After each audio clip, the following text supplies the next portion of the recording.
भारत त्योहारों का देश है और हमारे रीति रिवाजों में करवा चौथ का विशेष महत्व माना जाता है। इस दिन हर पत्नी अपने पति की लंबी आयु के लिए व्रत रखती है। पर अगर आप गर्भवती हैं तो इन मुख्य टिप्स का आपको ज़रूर ध्यान रखना चाहिए। सबसे पहले, अगर गर्भवती माँ को ब्लड प्रेशर, मधुमेह या बेबी का वेट कम है या गर्भ में एमनियोटिक फ्लूइड की मात्रा कम है या किसी वजह से बेबी की तरफ खून कम पहुंचता है, तो मेरी पहली टिप है, इन माताओं को करवा चौथ का व्रत बिल्कुल नहीं रखना चाहिए। और हाँ, अगर आखिरी 3 महीने भी चल रहे हैं यानी 3rd ट्राइमेस्टर चल रहा है, तब भी आपको यह व्रत नहीं रखना है, क्योंकि इस समय शिशु का शारीरिक विकास बहुत तेज़ी से होता है और उसे बहुत सारी पोषण की आवश्यकता पड़ती है।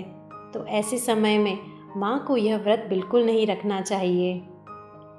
दूसरा टिप है, अगर ऊपर बताए गए कोई भी सिम्टम आपको नहीं है तो सबसे पहले सावधानी रखते हुए अपने डॉक्टर की सलाह लें, जिससे आप रेगुलर चेकअप करवाते हैं, क्योंकि वह आपकी और आपके बच्चे की शारीरिक क्षमता से बहुत अच्छे से परिचित होते हैं और वही आपको सही सलाह देंगे कि आपको यह व्रत करना है या नहीं करना है।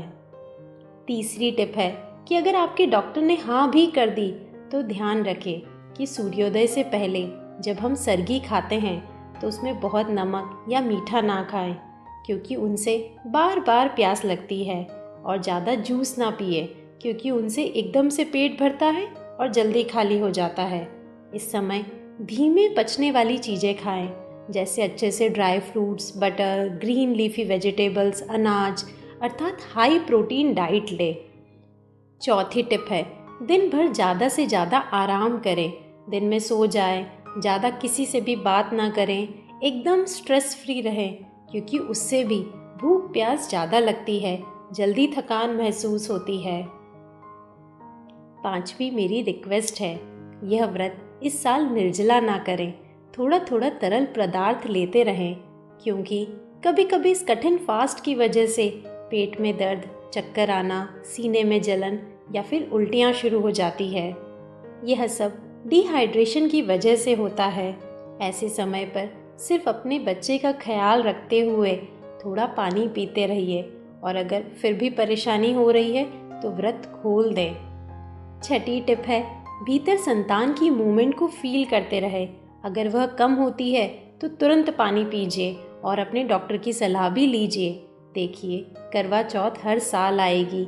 यह साल आपको भगवान ने अपनी संतान की जीवन की जिम्मेदारी विशेष रूप से दी है, इसलिए उसका मुख्य ख्याल रखें। 7वीं टिप है, पूजा के लिए बहुत ज़्यादा तैयार ना हो, अनकंफर्टेबल कपड़े ना पहने, बहुत ज़्यादा कॉस्मेटिक्स भी अप्लाई ना करें। इस समय बस अपने मातृत्व के सौंदर्य को बिखरने दीजिए।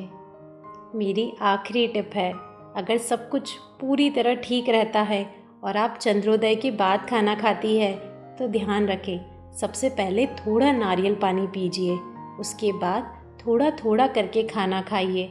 एकदम से बहुत हैवी खाने से एसिडिटी बढ़ सकती है, और ध्यान रखें, भूखे पेट चाय या कॉफ़ी भी ना पिए। आखिरी में मैं कहना चाहती हूँ कि अगर पॉसिबल हो तो इस साल पत्नी की जगह पति अपने बच्चे और अपनी पत्नी के लिए व्रत रखे। देखिए, यह आपकी पत्नी को खुशी और सुरक्षा प्रदान करेगा, साथ ही आपकी संतान तक भी पिता का एक प्यारा सा संदेश जाएगा कि वे अपनी संतान से कितना प्यार करते हैं, अभी से उसकी सुरक्षा और उसकी संपूर्ण विकास के लिए किस प्रकार माँ का साथ देते हैं। माँ को यह मौका हर साल मिलेगा अपने पति के लिए व्रत रखने का, पर पिता को यह मौका सिर्फ इसी साल मिलेगा। मैं तो कहना चाहती हूँ कि कोई भी पिता यह मौका ना छोड़े। मेरी इन सभी बातों का अपने व्रत में विशेष ध्यान रखिए, खुश रहिए और खुशियों के लिए तैयारी कीजिए। आप मेरी बात से सहमत है तो कमेंट करके ज़रूर बताइएगा।